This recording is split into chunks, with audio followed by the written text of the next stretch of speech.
let's get started. I'm pretty sure mine will be quick, but then again, you know me. So tonight we're going to kind of shift gears a little bit. We're going through the Gospels, and we've been talking about, for the last several weeks now, about the early life and early ministry of Jesus. So we looked at like his birth, what little we know about his upbringing, you know, the one story that we have about him in the temple. We looked at, you know, some of his early ministry, the first miracle in Cana, and then last week we talked about Nicodemus, his encounter with Nicodemus and the woman at the well in Samaria. So now we're going to kind of shift gears. We're going to get into, probably a few weeks, talking about the teachings of Jesus. So we'll look at things like the Sermon on the Mount and things like that. But first I'm going to talk a little bit about some of the different types of teaching that Jesus did in order to kind of set us up for that. So today, and then also this will kind of wrap up Jesus' early ministry as well. So tonight we're going to talk about the miracles of Jesus. And so, you know, why did Jesus perform miracles? You know, why do we have these miracles recorded? You know, I read some out of some of the other gospel accounts that we have, the non-inspired, non-biblical accounts of Jesus that kind of make Jesus out to kind of be a, you know, parlor magician, and just, you know, he'd do these tricks just to kind of get kicks and, you know, to punish people and all these things. But that's not the picture that the Gospels, the actual biblical Gospels paint, right? So the miracles prove who Jesus, that Jesus is who he says he is. You know, John writes in his gospel, John chapter 20, verse 30, Jesus performed many other signs in the presence of his disciples that are not written in this book, but they are written so that you may believe that Jesus is the Messiah, the Son of God, and that by believing you may have life in his name. So there was a point to the miracles. It wasn't just to impress people.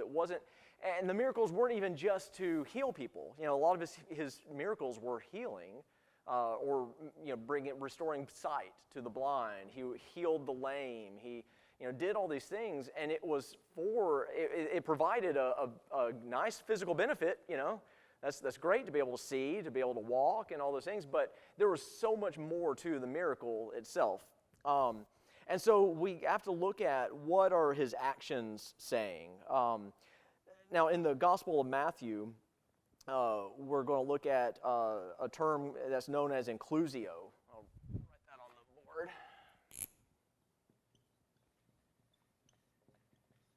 Now, so this is just simply a repeated phrase that brackets off a large section of a book. Now, there are a lot of inclusios in the Gospels. All right, so but one that I want to look at tonight is found in Matthew 4:23. And Matthew 9:35. So somebody, if you've got Matthew 4:23, somebody want to volunteer to read that in a second? All right, Jesse's got that. And how about 9:35? Matthew 9:35. Somebody want to volunteer to read that? Okay, Brother Jim. All right, Jesse. Matthew 4:23.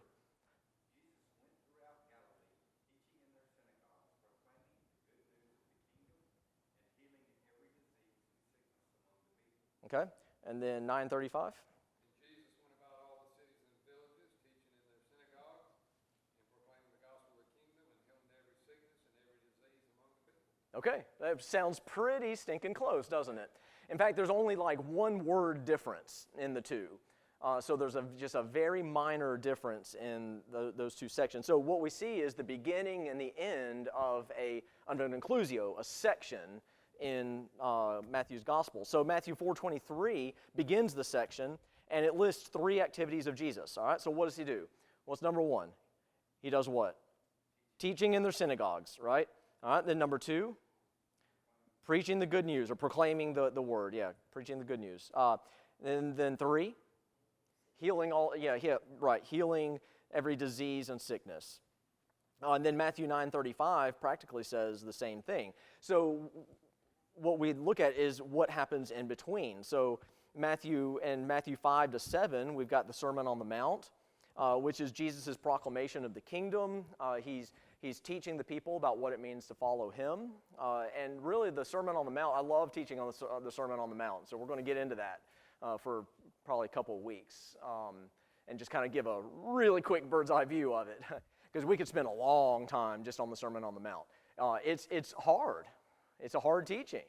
Because what Jesus is doing is it's a countercultural sermon. He's basically, you've heard it said, but I say this. You've heard it said, do not murder, but I tell you, don't commit, if you are angry with your brother, you've committed murder in your heart. You've heard it said, don't commit adultery, but I say, if you even look with lust, then you've committed adultery in your heart. So Jesus is not lowering the bar for his disciples, and he's raising the bar for his disciples. Yeah. Right, exactly. He's putting it into that spiritual perspective and saying, okay, like this is even more serious than you even realize.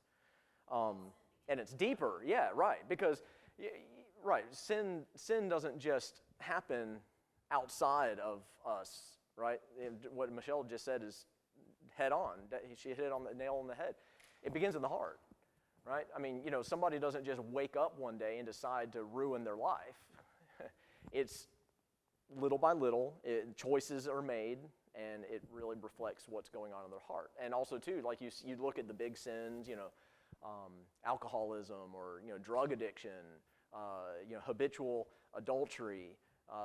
Those things are terrible, but what they often reveal is something that's even deeper, because what that person is doing is trying to look outside or look at something to provide that validation that they need. So we got the Sermon on the Mount, Matthew 5-7, and he's proclaiming kingdom life. This is what kingdom life looks like. And then chapters 8 and 9 are kind of the rest of the story that's summarized. It talks about how he's healing every disease and sickness among the people. And so we see kind of a twofold ministry: his words, his teachings, his words, and his works. What he did, his preaching and teaching and his healing work together, making one whole picture of what Jesus did. And all of it is to point people to the kingdom of God. The Sermon on the Mount is about the kingdom and righteousness, while chapters 8 and 9 of Matthew are about the works of the kingdom. And so while Jesus is proclaiming the kingdom is here, he's proving it with his miracles. And so again, to reiterate, the miracles prove that Jesus is who he says he is. Author by the name of Anthony Salvaggio says, Old Testament signs, so we're talking about Old Testament, all right? But Old Testament signs, miracles serve to authenticate God's appointed divine messengers so that people would believe the message they brought. And so the same is true for the New Testament miracles of Jesus. They serve the same purpose in the Gospel of John, for example, they validate Jesus' message. They validate who he is, like by showing that he is that he has the authority and the power to do that. For example, take exorcisms. And every time we see an exorcism in the New Testament by Jesus, he didn't have to do any other action.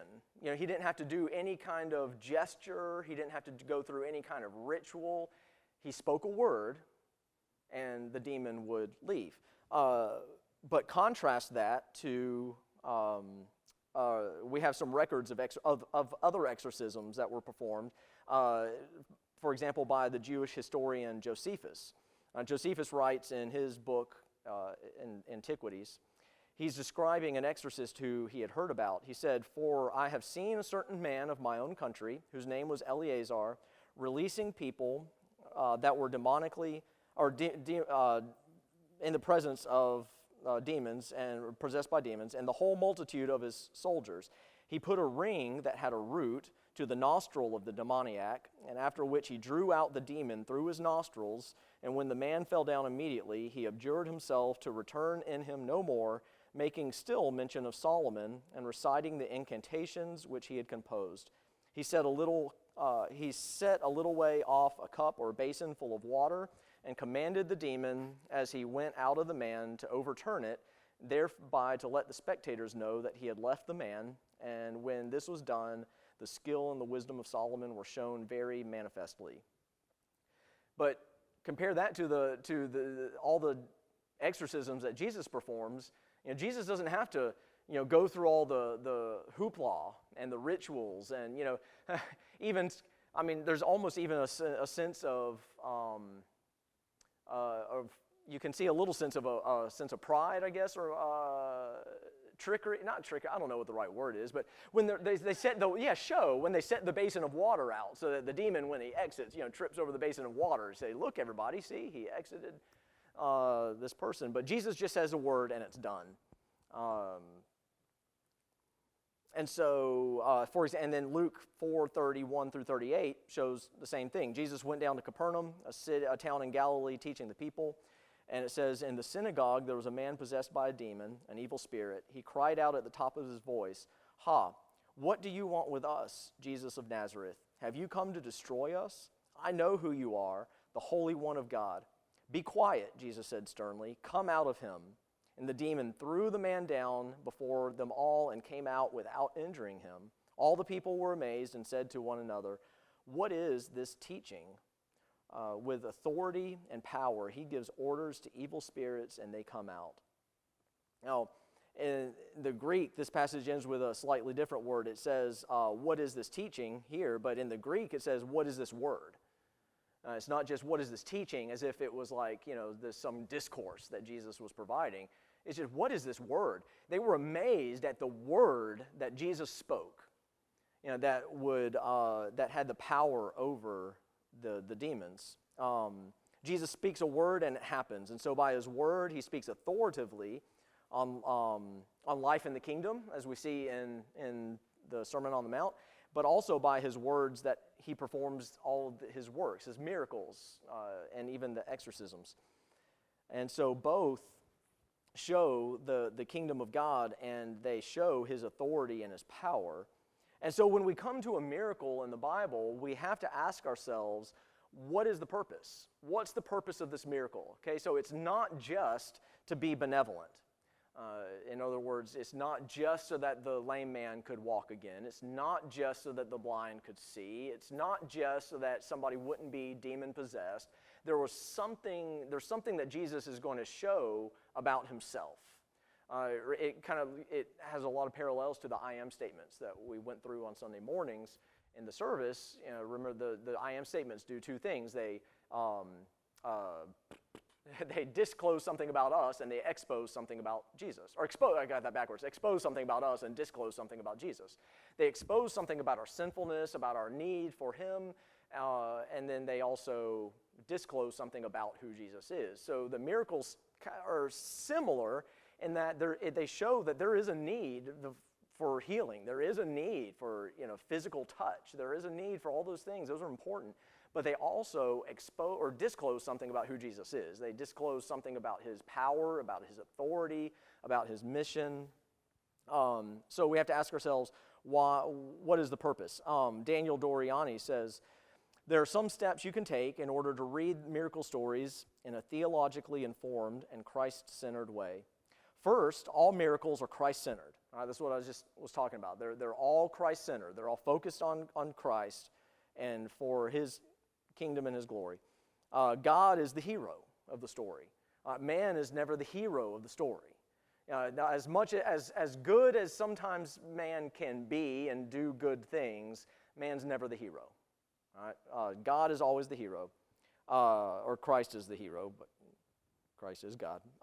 And then all of them in some way or another point to who Jesus is, or what he does, or what his ministry is all about.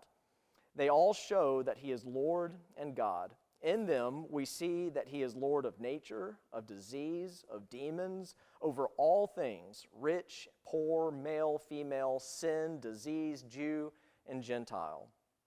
So he's Lord of all, nature, everything. He's Lord of everything. Jesus' miracles always bring healing and restoration. They always point beyond themselves to the overall redemptive work of Christ.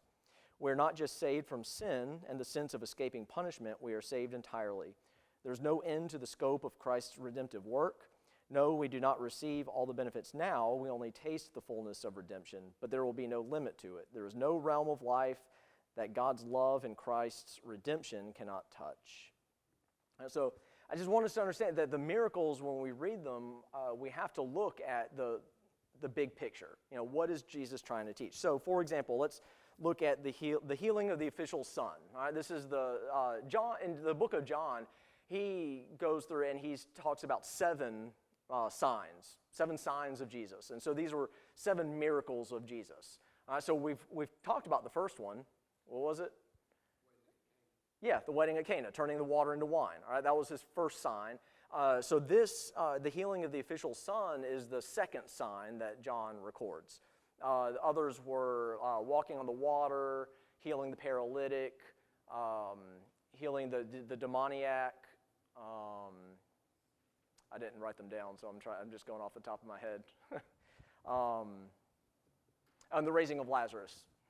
I think I'm missing a couple, but anyway, and all of and just as a side note, in the book of John, all the 7 signs all get progressively more, and just as the I am statements also got bolder and more just direct, the signs also get more, they just get bigger, they get more intense, and they point more and more to who Jesus is. But anyway, so let's look at the healing of the official's son. This is in John chapter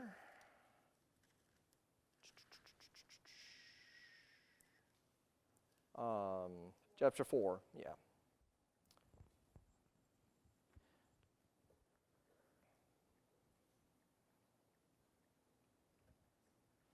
All right, so Jesus had just had his encounter with the Samaritan woman. And remember, that was, I believe, a divinely planned encounter. Jesus knew what he was doing. He knew who he was going to be meeting, and he knew exactly what he was doing because he said, we have to go through Samaria. They didn't, the Jews would usually go around Samaria in order to avoid it. But Jesus said, no, we're going to go through Samaria. And he went to the well at a time of the day when nobody would normally be at the well, and he encounters this woman, and she's changed. She goes and she tells the whole town about who Jesus is, and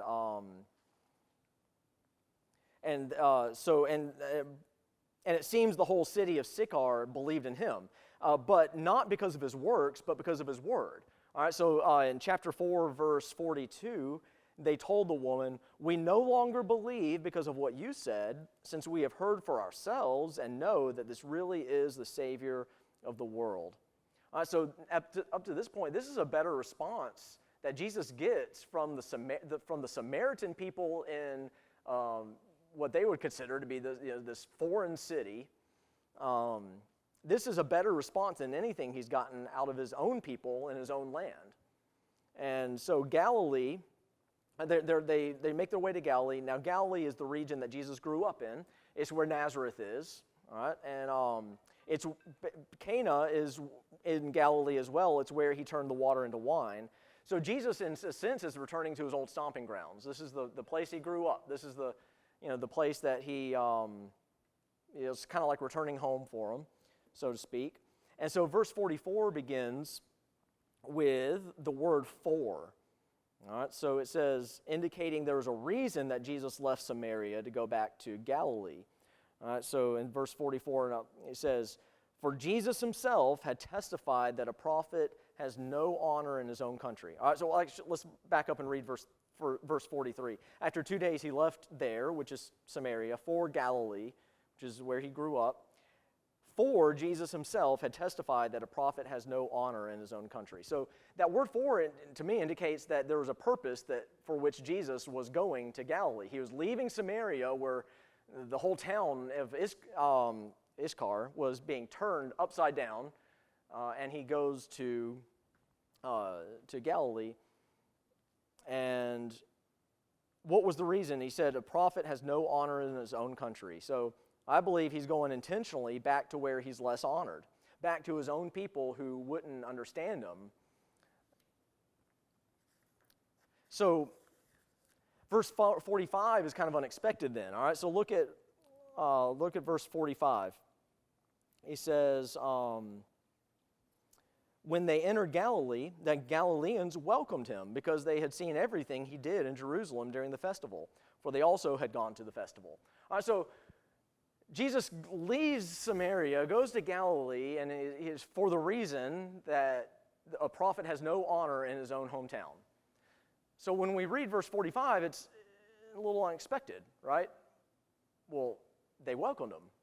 So what's going on here? But they welcomed him, I think, for just when you read it, for the wrong reasons. So it says that, so he says because they welcomed him because they had seen everything he did in Jerusalem during the festival, for they had also gone to the festival. And look over in John chapter 2, verse 23.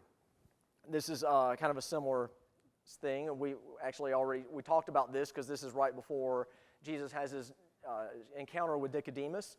John 2:23, while he was in Jerusalem during the Passover festival, many believed in his name when they saw the signs he was doing, all right, when they saw the miracles that he was doing. Jesus, however, would not entrust himself to them, since he knew them all, and because he did not need anyone to testify about man, for he himself knew what was in man.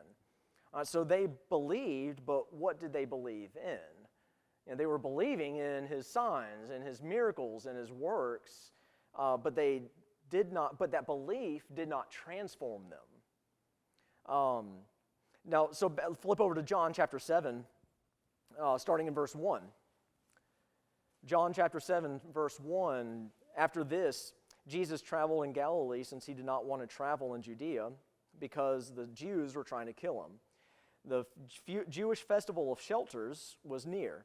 So his brothers said to him, leave here and go to Judea so that your disciples can see your works that you are doing.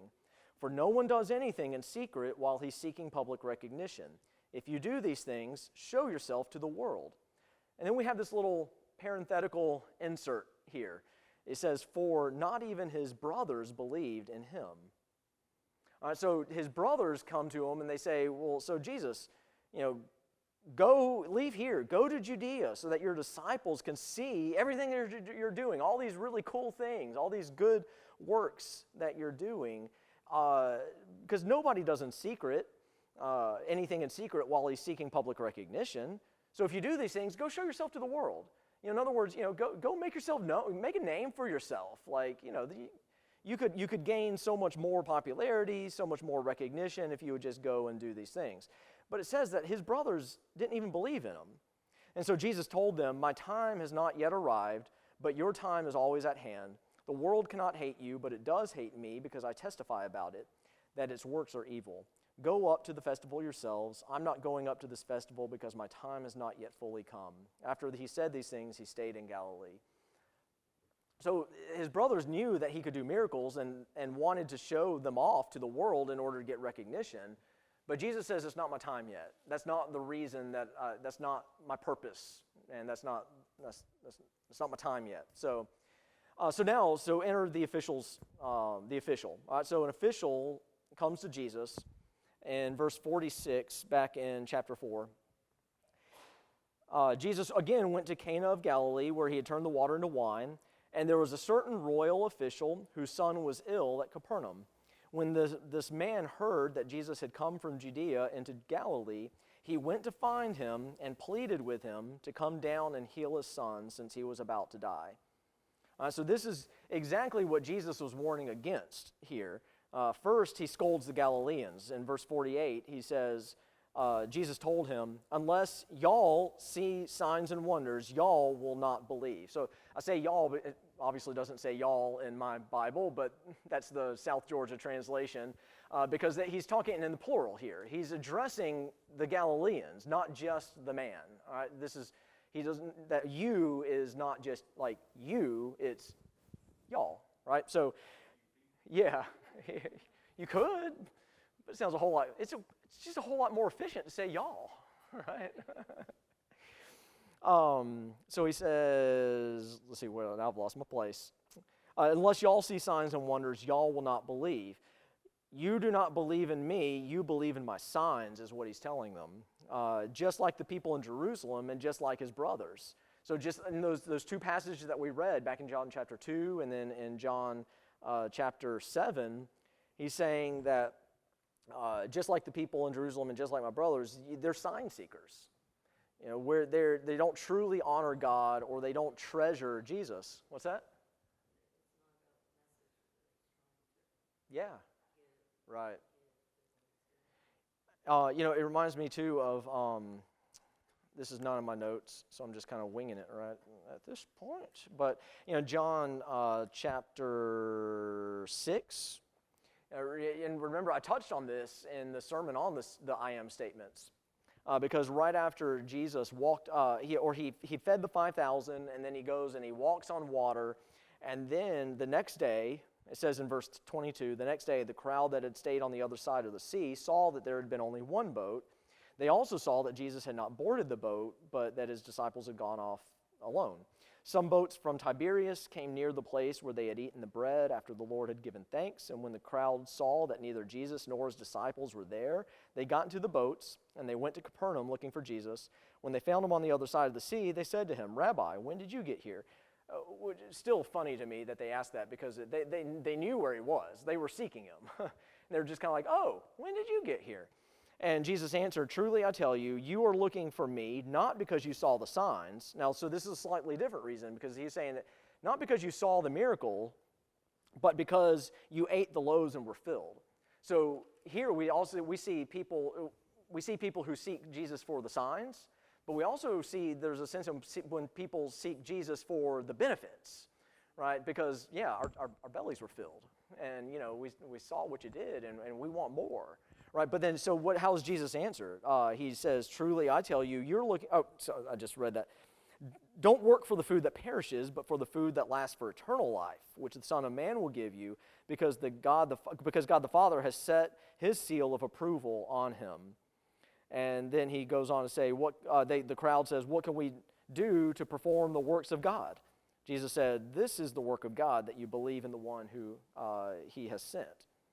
And then he said, and then they say, "Well, what sign then are you going to do that we may see and believe you?" All right, so they're testing him. They're asking him to prove himself. They're saying, "So how are you going to prove yourself, huh?" Yeah, right, exactly, right. So they're saying, "What are you going to do so that we may see and believe you?" Now, he had already fed the 5,000.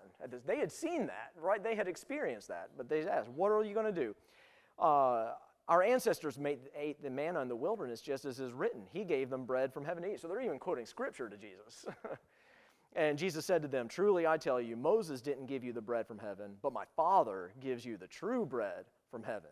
For the bread of God is the one who comes down from heaven and gives life to the world." And then they say, "Well, give us this bread. We want this bread to eat." And Jesus says, "I'm the bread of life." And so he says, "Whoever comes to me will never be hungry. The one who believes in me will never be thirsty again. But as I've told you, you've seen me, yet you do not believe." So there are people who are looking for signs, and there are people who are looking for the benefits, right? But they are looking for the wrong thing. So the official son comes to Jesus. He asks for his son to be healed. He scolds the Galileans, says they don't truly honor him. John Piper says this about this passage. He says, and he seems to be asking for the same reason any unbelieving person would love to see a miracle. "I have a health need, fix it. Not, I have sin, forgive it. And give me the power to live for you." Unbelievers don't love God. They use God. So Jesus bluntly says to the man, it says that Jesus said to him now that he and the other Galileans are sign seekers. "Unless you see signs and wonders, you will not believe." So he's talking to all of them. He says y'all, but this man's included. But this official is unrelenting. "Sir," the official told him, "come down before my boy dies." All right, so he's unfazed. He's unrelenting. He says, Please come down before my son dies. And so Jesus said, go, your son will live. The man believed what Jesus said to him and departed. All right, so let's start first. What was the man's request? What? Yeah, healing, but what was he saying? What did he want Jesus to do? Yeah, he said, come, heal my son. All right, so his request was come with him. What did Jesus say? Go, your son is healed, your son will live. And so the man believed and he obeyed. He didn't insist on Jesus coming with him, even though that was his original request. He didn't even care about seeing the miracle. He knows that, Jesus said, your son will live. He knows by the time he gets home, it's likely that he will not have witnessed the miracle. But he didn't care. He just wanted to see his son live. And also he trusted Jesus. So that took faith. He left, and it says he left believing. It says, let's see, the man believed what Jesus said to him and departed. So he left believing. This took faith that Jesus could do what he said he would do without even having to be there. And so it was the next day that the man got news about his son. It says that, let's see, where am I? While he was still going down, his servants met him, saying that his boy was alive. He asked them at what time he got better. Yesterday, the previous day, at 1 p.m, the fever left him, they answered. The father realized this was the very hour at which Jesus had told him, your son will live. So he himself believed along with his whole household. So it was the next day that this man got news about his son. So where does it say that he was from? The official was from, where does it say? Back in verse 46. There was a certain royal official whose son was ill at Capernaum. All right, so where is Jesus right now? He's in Cana. Well, yeah, in Galilee. He's in the region of Galilee, but he's in Cana. Capernaum is about 15 miles from Cana. All right, so this was a pretty good trek for this guy to come to Jesus, to make this request, and then just to have Jesus say, go, your son will live. He leaves Jesus in faith, believing and trusting him, and he goes back to his son 15 miles away, and the very next day, his servants come out to meet him, and they say, your son is alive. And, so then the official asks, well, what time? And they say, about 1 o'clock in the afternoon, and then he remembers that's the exact time that Jesus had said, go, your son will live.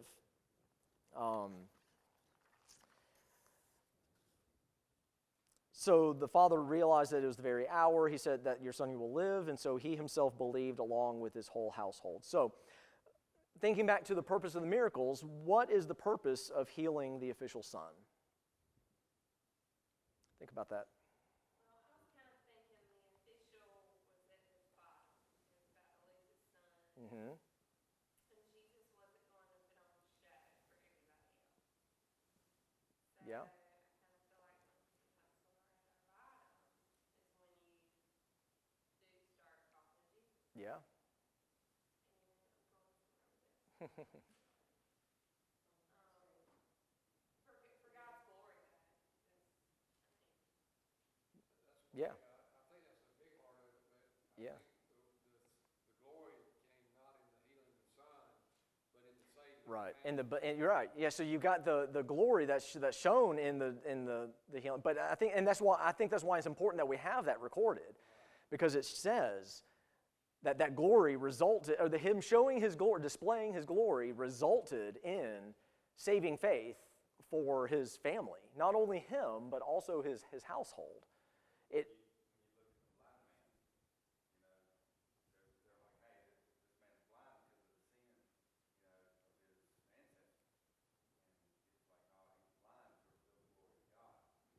Yeah.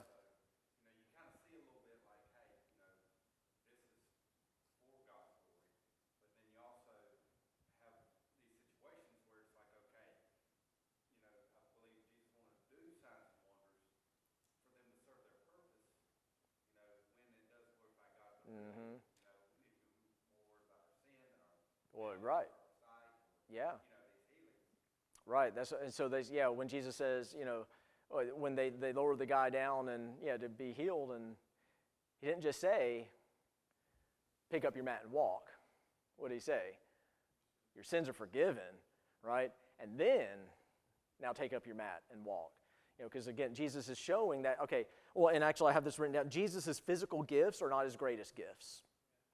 That's one thing that this shows us. Jesus' physical gifts are not his greatest gifts.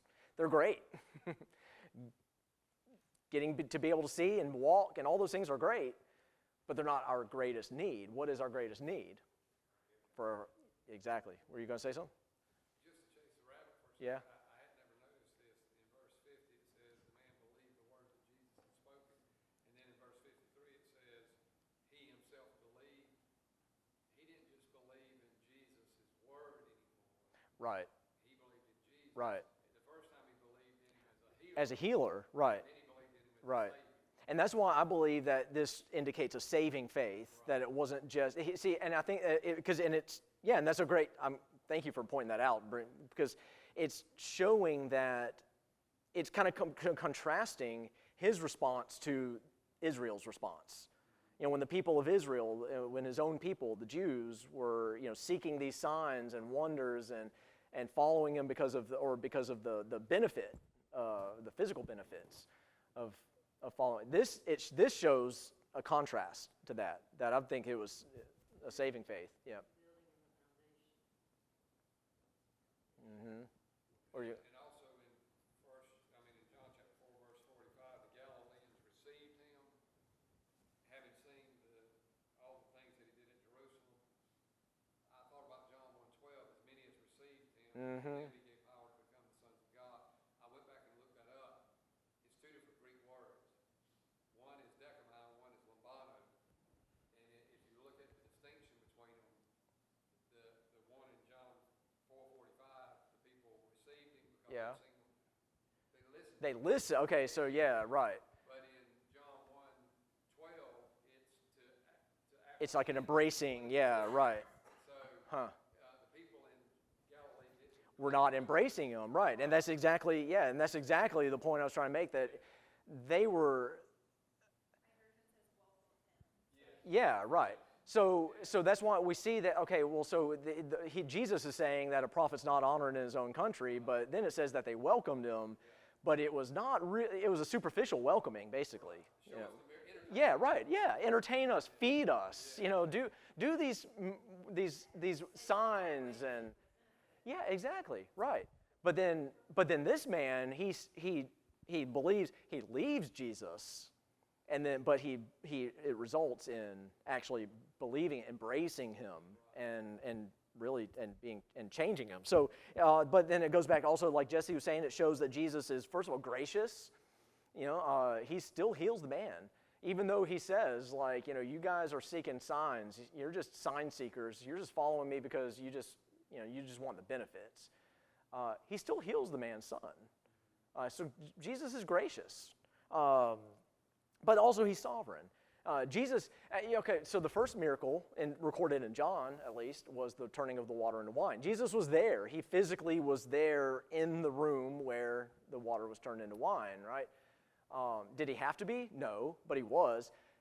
But this shows that Jesus doesn't even have to be physically present in order to do something that, I don't know, to me, maybe I'm off on this, healing a boy that's about to die with a fever is probably more like, oh, wow, that's pretty impressive.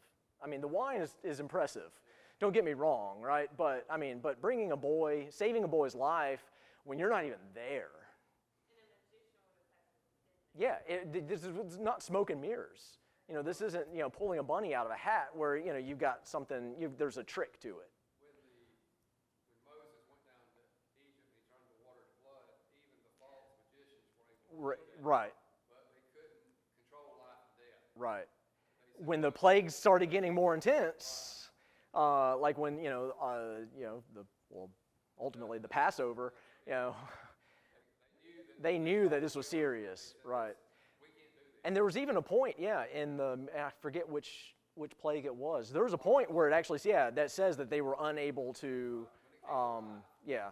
And here, Jesus is dealing with life and death, Yeah, and he's not only, he's greater than Moses. Moses right. couldn't be there in Pharaoh's presence. Here, Jesus just says the word and it's taken care of. Yeah, right, exactly. From 15 miles away, Jesus speaks the word, and the son is healed. So it just goes to show his sovereignty over nature and creation. Yeah, right. And so the question I just wanted to leave us with is, how often are we sign seekers? How often, just like with the fleece, we all have a tendency to chase after God for the benefits and to follow Him for the benefits. We want to see His power, and sometimes it's disguised or cloaked in the spirituality of like, oh, God, we just want to see more of You, so show Yourself. But we're really just seeking a sign. We're not seeking Him. So we just have to make sure that when we are following God, that we're following Him not for the benefits, not for His miracles, for His signs, His wonders. Does God still do miracles? Absolutely. And we don't see them the same as we do in this day. Why is that? This is just a side note. Exactly, right. We don't need them. We don't need these miracles anymore because we have them recorded. And Jesus has already come. Jesus has paid the price. He's purchased our salvation. So we don't need the miracles.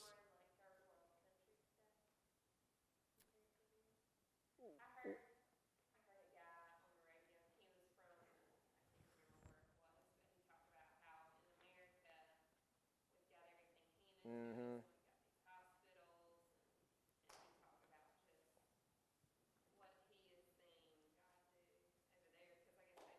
Well, yeah. And it could even be a little bit of a sense of entitlement on our part. That might not be exactly the right way to put it, but sometimes we don't recognize, I think, a lot of what God's doing around us because, yep, took the words right out of my mouth. So just as throwing out the fleece is dangerous, it's also it's dangerous to follow God for the signs because it shows that we're not truly seeking after Him.